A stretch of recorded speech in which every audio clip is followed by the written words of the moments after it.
Long, productive day, but we're excited. We leave tonight united as a conference.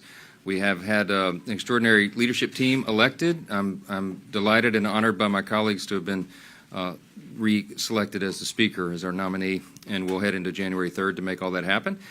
In the meantime, there was lots of discussion about the rules package, which is our conference rules, which governs our internal affairs effectively. And we had two of the chairs of our most important, most active caucuses in the Republican Conference, the Main Street Caucus with Chairman Dusty Johnson, and of course the House Freedom Caucus, which is chaired by Dr. Andy Harris.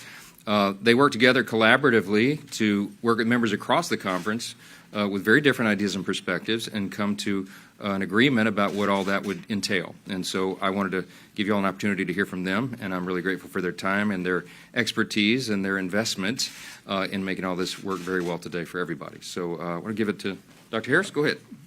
Thank you very much. Thank you very much, Mr. Speaker. Look, the President came down and started the day by coming down and asking for unity, asking for making sure that we deliver for the American public what they asked for last week.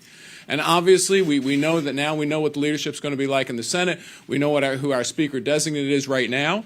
And we've been able to work across the conference to eliminate the controversial issues that could have divided us and move forward together to deliver on the President's agenda.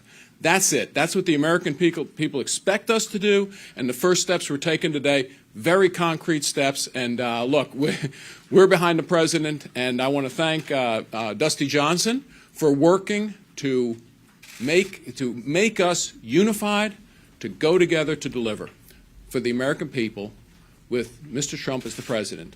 And with that, Dusty? First, I want to say thank you to Speaker Johnson, who has cultivated an environment where members know that they can try to work together to move the ball downfield. And I want to thank Andy Harris. This started because Dr. Harris reached out this morning. He said, listen, we got to cut a deal. We need to come together. Unity is important. We sat down. We began to negotiate. We spent more than an hour together. We made good progress. We understood that we had an opportunity to set the motion to vacate at a higher than number 1. That motion to vacate will be set at 9 in return for getting rid of some amendments that probably would have divided this conference. Andy did a good job of explaining to Main Street leadership why those amendments would have divided the Republican conference. So where are we at today? We are, just as Dr. Harris said, because of this agreement, we are in a better position to move forward the Republican agenda to make sure that Speaker Johnson, South Dakota Senate Leader John Thune, and our President Donald Trump have an opportunity to go forward and do good things for America. This is exactly how we're supposed to come together. I want to thank these gentlemen again. We're going to have a press conference here in just a few moments with all the new elected leadership, and we'll answer questions there. But wanted to hear that straight from these chairmen. Thank you both so much for all your hard work, and we'll be right back with you. Okay.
it's nice and toasty warm. No, it's too warm. Yeah, ooh. Polar bears don't like this. Have we already worked on the temp here? They don't have air conditioning. in Hayden, this work on the building. temp, will you? It's not a hockey facility. It sucks. Well, good evening, everyone. We are fresh off our conference elections, and we have a solid, unified team ready to deliver on the mandate given to us by the American people. I'm honored to be selected by my colleagues to serve as chairwoman of the conference. Elise is leaving and is a loss for our conference. She has done incredible work, and I will build upon her success and wish her well. As a leadership team, we are ready to stand shoulder to shoulder with President Trump to legislate our America First agenda. Our winning message resonated with the American people, which delivered Republicans a trifecta in government. House Republicans have been laying the groundwork for months, and we are ready to govern. I look forward to all that we will achieve together, and with that, I will bring up our new conference secretary, Aaron Houchin. Thank you, Madam Chair. I am honored to have been selected by my colleagues to serve as Conference Secretary for the 119th Congress. I am ready to get to work, to start implementing President Trump's agenda, to work alongside him every day to get this country back on track. I am now proud to introduce our Conference Vice Chair, Blake Moore. Hello, everyone.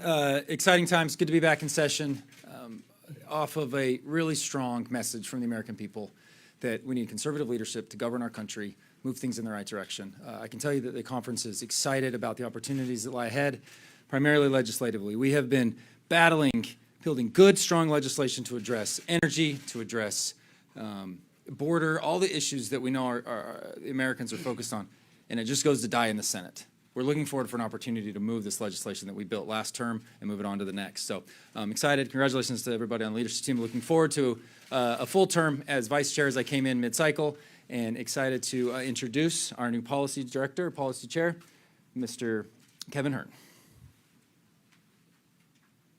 Thanks, Blake. It's really an honor to serve as the policy committee chair going forward. You know, as we look at the policy that's been put forth on the campaign trail of President Trump, the mandate has been set, 312 electoral votes, over 5 million popular vote. It is pretty clear what the American people want. We're going to work hard together. We have a great team. We're going to work hard with the leadership team to put that policy forward, move it with the Senate, take the relationships we built on the RSC, and work together to make sure that we get America back on track, put the America First, the Make America Great agenda back in play, and look forward to doing it. I'm so excited for the great opportunity. And with that, I want to introduce our current NRCC chair and returning NRCC chair, the great Richard Hudson. Well, thank you. And I want to welcome the new members of this leadership team. I'm proud to serve alongside each one of you. They bring unique talents and backgrounds and will strengthen our team going forward. Listen, we ran our last campaigns based on the issues that mattered to the American people. The Democrats, under the extreme leadership of Joe Biden and Kamala Harris and Hakeem Jeffries in the House, made every American less prosperous and less safe. And so our candidates went out and talked about those issues. We talked about energy. We talked about inflation. We talked about the border. We talked about the crime and fentanyl that come from that. And we told the American people our idea is to fix it. And they gave us a mandate.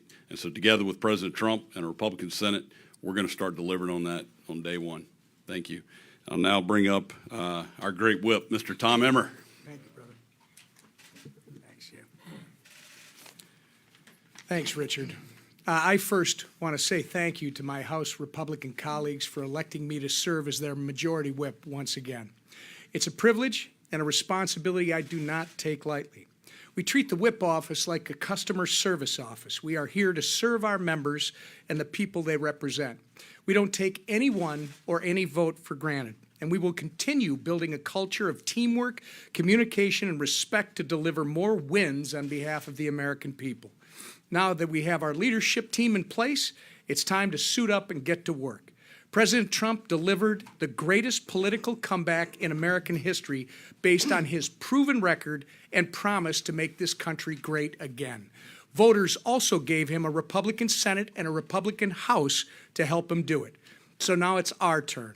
It's our turn to make good on the priorities we've been campaigning on for the last 2 years by passing legislation to make life more affordable for all Americans, secure our borders, unleash American energy, restore our dominance on the world stage, and lower taxes for hard-working families. We've got the team, the work ethic, and the plan to do it. Now, with the trifecta in hand, we stand ready and united behind President Trump to deliver on his American First agenda once and for all. As the 118th Congress proved, it may not always be smooth sailing, and we may have some disagreements along the way, but I've always been a firm believer that there's more that unites us than divides us. And so long as we work together as a team, I have no doubt we will seize the opportunity in front of us and put our country on a better path for generations to come. With that, I'll turn it over to our great majority leader, Steve Scalise. Thank you, Whip.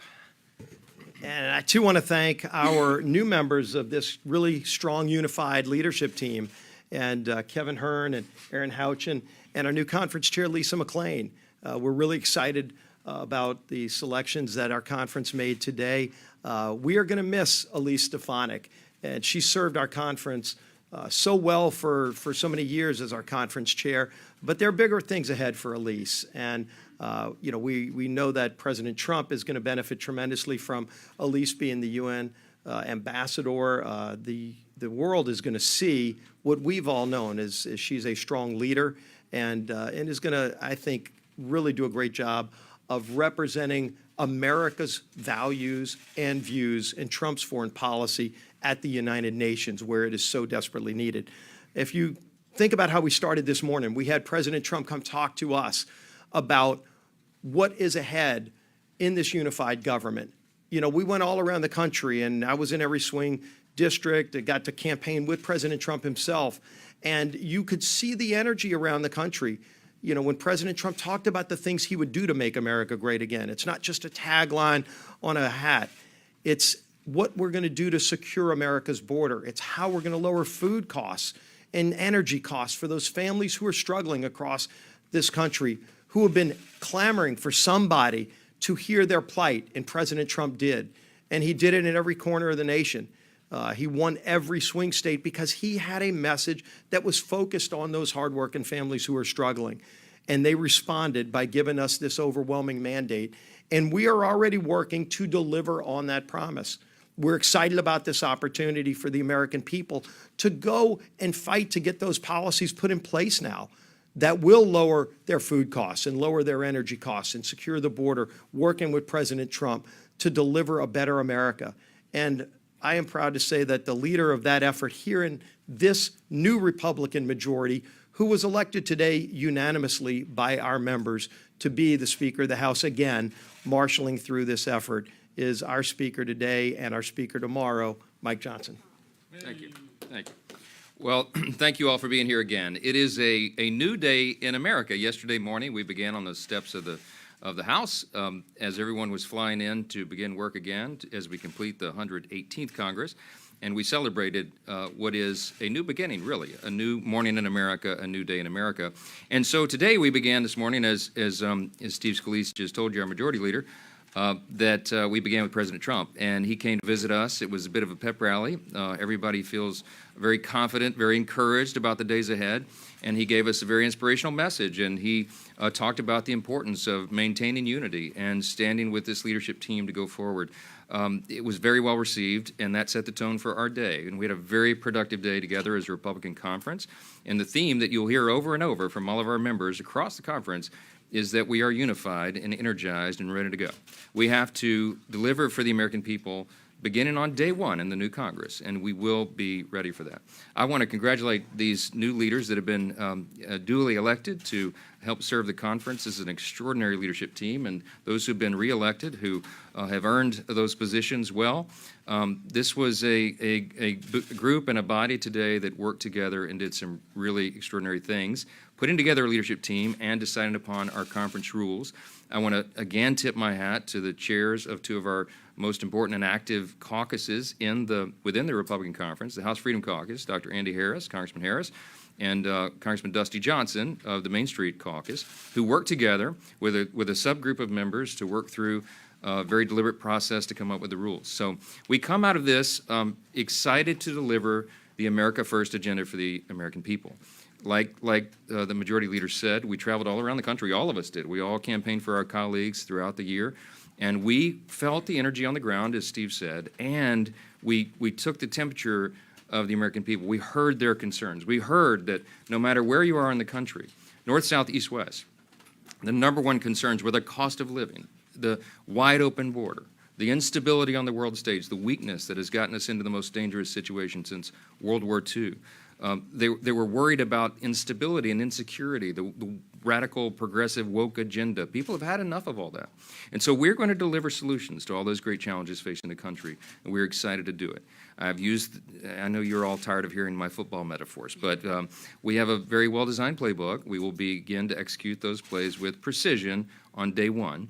And so our new and incoming members, we're here for new member orientation. They were a part of all of this today, and we're preparing the players now to take that field beginning early in January when all this all begins again on January 3rd. So we will wrap up the work at the 118th. We will get that work done, and we'll move into the new Congress with excitement and delivering on the promises that we have made to the American people. We're grateful to be working in hand with President Trump and to take this energy into the new year. So we'll take a few questions. I know you have several. Yes, sir. Mr. Speaker, thank you very much. While you were inside in your meeting, President Trump announced that he will nominate your colleague Matt Gaetz to be the next Attorney General of the United States. What do you make of that nomination, and how do you feel about his impending departure from the House? Well, I talked with Matt immediately after that nomination was made. In fact, President Trump told me this morning when he walked in, we were behind the curtains. He tipped me off that would be happening. Matt and I were classmates. We came to Congress at the same time in the 115th Congress in January 2017. And alphabetically, we're seated right next to one another in Judiciary Committee. We served there together for 7 years. Some of y'all who cover Judiciary know those are long meetings. So I got to know Matt very well. Look, I'll say this. Everyone who served with him will tell you he's one of the most intelligent members of Congress. He's an accomplished attorney. He's very concerned about the lawfare that has been occurring in the Department of Justice under the Biden administration, and the fact that the American people have lost their faith in our institutions of justice because of everything that they've seen. He's a reformer in his mind and heart, and I think that he'll bring a lot to the table on that. I think out of deference to us, he issued his resignation letter effective immediately of Congress. That caught us by surprise a little bit, but I asked him what the reasoning was, and he said, well, you can't have too many absences. So under Florida state law, there's about an 8-week period to select and fill a vacant seat. And so by doing so today, that allows me, I've already placed a call to Governor DeSantis in Florida and said, let's start the clock. He's in Italy at the moment, and so we're going to talk first thing in the morning about this. And if we start the clock now, if you do the math, we may be able to fill that seat as early as January 3rd when we take the new oath of office for the new Congress. So Matt would have done us a great service by making that decision as he did on the fly. And so we're grateful for that. So we move forward. Look, I'll say this about, people have asked me all day long, President Trump is poaching all of your talent. Yes, we have an embarrassment of riches here. The Republican conference is full of talented people who are extraordinary leaders and have great expertise, and everyone in this Congress, in this conference, could serve in a leadership position in the administration. But I have begged and pleaded with the new president, enough already. Okay, but because our numbers are small, we are going to have the majority. We're celebrating that. I think it could be as high as a 5-seat margin, but we'll have some of these vacancies open as we begin the year. We'll fill them as quickly as possible, but we're excited for our colleagues to have these new career opportunities and new opportunities to serve the country. So we move forward. Yes, ma'am. Thank you. You now have this big mandate, a trifecta. How you are going to assure American people that you're going to use this power responsibly and not misuse it? Yeah. I'm glad you said, the question was about the mandate that the American people have delivered us. It was an historic election. President Trump won the popular vote and the Electoral College by a very wide, decisive margin, and the House Republicans received as many votes. I think it's been many decades since House Republicans received as many collective votes over Democrats nationwide. So we do have the mandate. We take the responsibility seriously. You can make an argument that we're facing collectively as a nation the greatest collection of challenges that we've had probably since World War II, maybe the Civil War, some people say. So serious times call for serious leadership. It's going to be a policy agenda-driven administration and a Congress, and you've heard us say many times that it could be, I believe it will be, the most consequential Congress in the modern era, most consequential administration in the modern era, because frankly, we have to fix almost every area of public policy. So what it will be required of us is to plan deliberately and execute with precision, and that's what we're working on right now. We're going to deliver for the American people. We're going to bring down the cost of living. We are going to turn American energy dominance back on. We are going to secure the border. We're going to take care of our stature on the world stage to restore peace through strength again. And all of the things that are concerning people, from woke ideologies in the schools and the business place to all the other chaos that we've ensued with the rising crime rates and everything around the country, we have solutions for all that. And we had a demographic shift in this election. We had large groups of voters in different demographics that came into the Republican Party who had never been there traditionally in large numbers before. Our opportunity now is to embrace all those new folks who have come in and demonstrate for them that it is our policies that lead to human flourishing. These are the best policies for their individual benefit, their liberty, opportunity, and security, for their families, their communities, states, and our nation as a whole. So we are excited about that. We're excited to begin delivering, and you'll see a lot of action early in the Congress. Yes, ma'am. Since, you just broke the news that he resigned immediately, that means that the House Ethics Committee investigation to him does not have jurisdiction since he's no longer a member of Congress. Are you concerned about what, they were finishing up their work, there was going to be a report issued? Is that a concern to you that will now never see the light of day? Well, it is true that a former member of Congress, the House Ethics Committee, would have no further jurisdiction over that person, no further authority over them. So that would not be unprecedented. But as far as the timing of a release or report or something, I don't know. The Speaker of the House is not involved in that, can't be involved in that. So I'm not really the person probably to answer that question. So, yes, ma'am. Is President-elect Trump considering the Slim House majority when making these decisions about his cabinet? Is he listening to your concerns about that? And do you feel comfortable allowing the majority to go slimmer? No, I'm not comfortable with that. No, look, President Trump and I have talked many times a day, every day, and with his transition team. I've spent a lot of time with Howard Lutnick, who is the co-chair of the transition team, with Linda McMahon and everyone involved. He is at Mar-a-Lago making lots of very consequential decisions, and I'm trying to be involved as many as I can while I'm also trying to manage this Congress and plan for the next.